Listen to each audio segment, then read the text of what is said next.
Hello viewers, পবিত্র ঈদ উল ফিতর উপলক্ষে আবারও একটা রেসিপি সাজাচ্ছে পাতা বেনি পিঠা।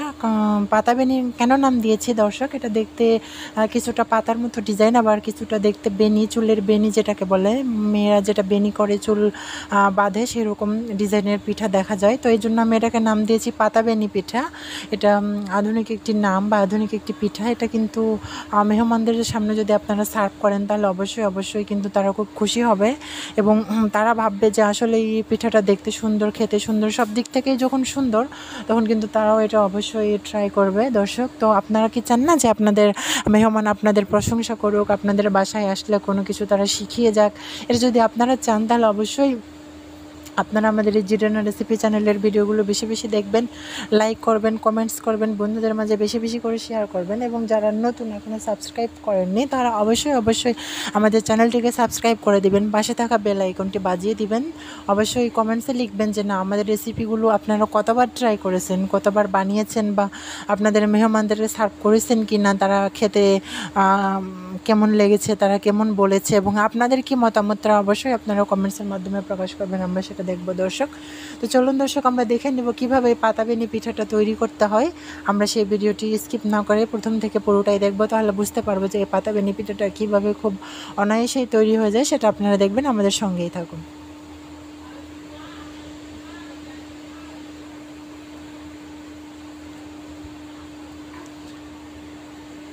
দর্শক, সময় কিন্তু বেশি লাগে না, খুব কম সময়েই এই পিঠাটা তৈরি করা যায় বাসাতেই। তেমন কোনো উপকরণ ছাড়াই এই পিঠা তৈরি করা যায়, একদম খুব সহজ। তো আমি প্রথমে বরাবরের মতো ডো তৈরি করাটা আমি আপনাদের দেখিয়ে দেবো। তো চলুন দর্শক, কীভাবে ডো তৈরি করতে হয় সেটা দেখিয়ে দিচ্ছি। প্রথমে চুলার উপরে একটা পাতিল বসিয়ে নিয়ে সেখানে পানি দিয়েছি। পানির পরিমাণটা আপনারা যে পরিমাণে পিঠা বানাবেন সেই পরিমাণে পানি আপনারা ইউজ করবেন। আমি এখানে অল্প কয়েকটা পিঠা বানাবো আপনাদের দেখানোর সুবিধার্থে, সেই জন্য আমি এখানে অল্প পরিমাণ পানি দিয়ে নিয়েছি।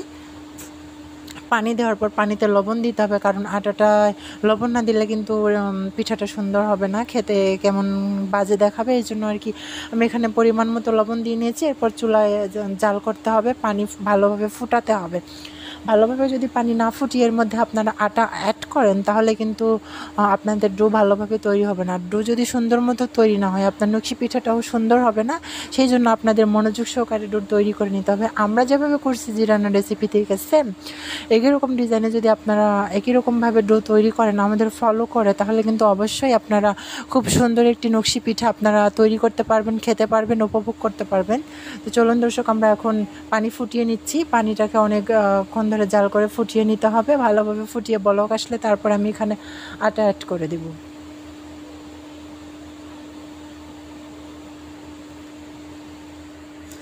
ভালোভাবে পানি ফুটিয়েছে, এখন আমি এখানে আটা দিয়ে নিচ্ছি দর্শক। একবারে কিন্তু অনেকগুলো আটা দিব না, 1 থেকে 2 কাপ আটা দিয়ে তারপরে ভালোভাবে নাড়িয়ে নিতে হবে।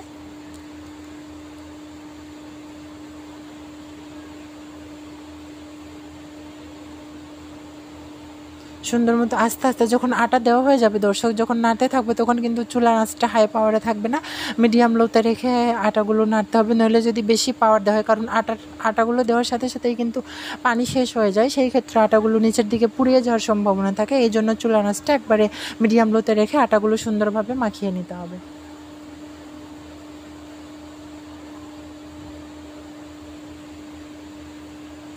আমার আটা সিদ্ধ হয়ে গেছে, আমি এখন এটাকে আলাদা একটা বলে ঢেলে নিব। এরপর হাত দিয়ে সুন্দর মতো মাখিয়ে ডো তৈরি করে নিব, পিঠা বানানোর উপযুক্ত করে নিতে হবে।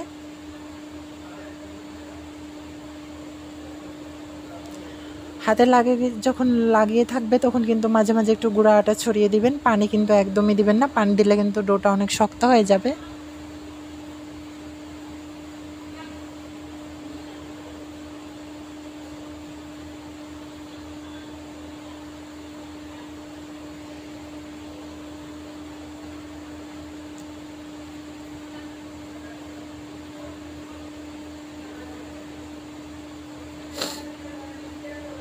দর্শক, আমি বারবার কিন্তু একটা কথাই আপনাদের বলি যে ডো আপনাদের যত সুন্দর হবে আপনাদের নকশি পিঠার নকশাটাও কিন্তু তত সুন্দর হবে। সেই জন্য ডোটা অনেক মনোযোগ সহকারে সুন্দর মতো তৈরি করে নিতে হবে।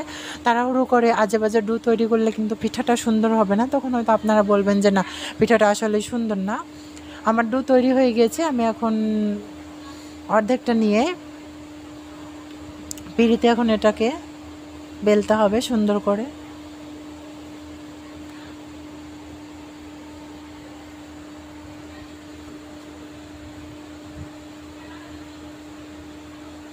সুন্দর করে আবারও পিঁড়িতে ভালোভাবে মথিয়ে নিতে হবে।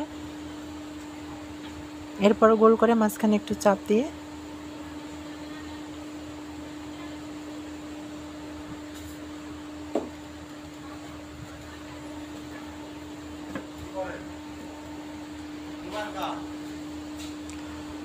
এরপরে রুটির মতো করে সুন্দর করে বেলে নিয়ে একটু গুঁড়া আটা ছড়িয়ে দিতে হবে যেন পিঁড়িতে না লেগে যায়। এরপরে বেলুন দিয়ে সুন্দর মতো রুটির মতো ডিজাইন করে নিতে হবে।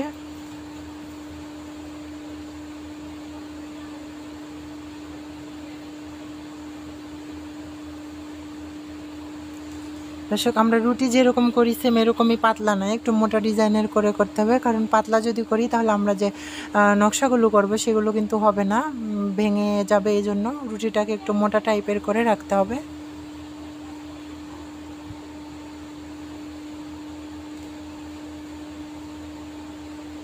এরপরে একটা কাঠি জাতীয় কিছু দিয়ে আমি এখানে নকশা তৈরি করব। প্রথমেই আমি একটা পাতার মতো ডিজাইন করে নকশা এঁকে নেব।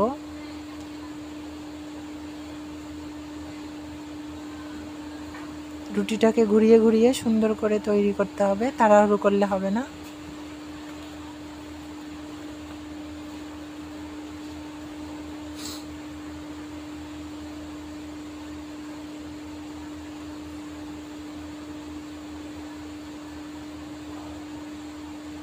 এরপর মাঝখান বরাবর একটা দাগ কেটে নিতে হবে।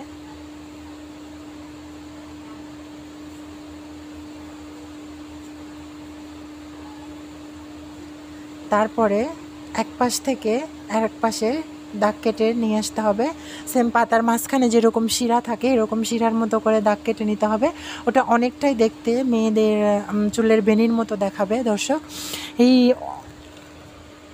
এই সুন্দর পাতা বেনি পিঠাটি আমি আশা করবো যে অবশ্যই আপনাদের ভালো লাগবে। আমাদের এই জিরানা রেসিপি থেকে অবশ্যই আপনারা আমাদের কমেন্টসে লিখবেন যে না আসলে এই পাতা বেনি পিঠাটি আপনাদের কেমন লেগেছে খেতে, বা আপনারা তৈরি করেছেন কিনা, বাসায় আপনাদের মেহমানদের সার্ভ করছেন কিনা। অবশ্যই আপনারা কিন্তু এটা কমেন্টসের মাধ্যমে লিখবেন এবং ভিডিওটি স্কিপ করবেন না, একবারে প্রথম থেকে শেষ পর্যন্ত দেখবেন। একবার দেখে যদি না বোঝেন বারবার দেখে আমাদের এই রেসিপিটা অবশ্যই আপনারা বাসায় ট্রাই করবেন। অনেক সুন্দর, অতুলনীয়, সুস্বাদু একটি রেসিপি, আপনাদের খেতে অবশ্যই ভালো লাগবে। এরকম সেম দুই পাশে একই ডিজাইন করে কেটে নিতে হবে। দাগ কেটে নিলেই হয়ে যাবে আমাদের পাতা বেনি পিঠা তৈরি। তারপরে বাকি যে অংশ থাকবে সেটা আমরা পরে কেটে নিব। তার সাথে আর একটা ডিজাইনের দাগ কেটে নিতে হচ্ছে। এরপরে বাকি অংশটা আমরা কেটে এটাকে আলাদা করে নিব।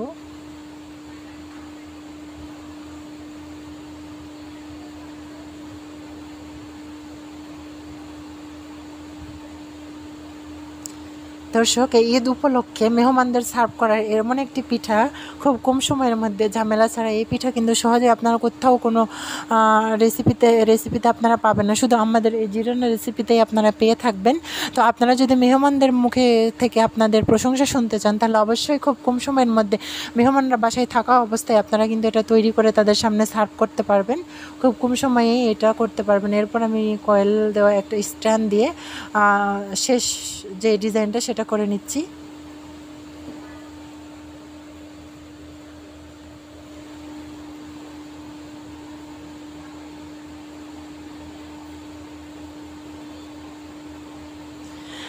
পিঠাপুলি বানানো আসলেই কিন্তু ঝামেলার কাজ, তারপরেই কিন্তু যারা করে তারা ঝামেলা মনে করে না। আর আমি তো এটাকে কোনো ঝামেলাই মনে করছি না, আপনারাও করবেন না, কারণ যেহেতু এটা খুব কম সময়ে হয়ে যাচ্ছে কোনো ঝামেলা ছাড়াই। যেমন আপনারা তো সচরাচর বাসায় রুটি করেই থাকেন, তো সেই দুধের থেকেই কিন্তু এই পিঠাটা তৈরি হচ্ছে, তেমন কোনো উপকরণ লাগছে না। তো আপনারা এই ফর্মাগুলো কিন্তু বাজারেই কিনতে পাওয়া যায়, যে পিঠা বানানোর যে ফর্মাগুলো আছে সেগুলো দিয়েই কিন্তু আপনারা এটা করতে পারতেছেন। তো দর্শক আমাদের প্রায় শেষের দিকে হয়ে এসেছে পাতা বেনি পিঠা। আমি আশা করব আপনাদের সবার ভালো লাগবে দর্শক। এরকমই প্রতিনিয়ত নিত্য নতুন ভিডিও আমরা এই জিরানা রেসিপি থেকে আপলোড করে থাকি, তা অবশ্যই আপনারা দেখবেন। এবং যারা এখনও নতুন আমাদের চ্যানেলটিকে সাবস্ক্রাইব করেনি তারা অবশ্যই আমাদের চ্যানেলটিকে সাবস্ক্রাইব করবেন, লাইক করবেন, কমেন্টস করবেন, বন্ধুদের মাঝে বেশি বেশি করে শেয়ার করবেন, পাশে থাকা বেল আইকনটি বাজিয়ে দেবেন। যখন আমরা ভিডিওটি আপলোড করব তখন চলে যাবে প্রথমে আপনার ফোনের ডিসপ্লেতে, নোটিফিকেশান থেকে আপনি ভিডিওটি দেখতে পারবেন দর্শক। আপনার কিন্তু কষ্ট করে সার্চ দিয়ে খুঁজে বের করে দেখতে হবে না দর্শক। অবশেষে তৈরি হয়ে গেছে আমাদের পাতা বেনি পিঠাটি, খুব অসম্ভব সুন্দর। এই পিঠাটি অবশ্যই আপনাদের ভালো লাগবে, আপনারা দেখবেন এবং এই পিঠাটি অবশ্যই আপনারা বাসায় ট্রাই করবেন। এই পাতা বেনি পিঠা অবশ্যই আপনাদের ভালো লাগবে দর্শক।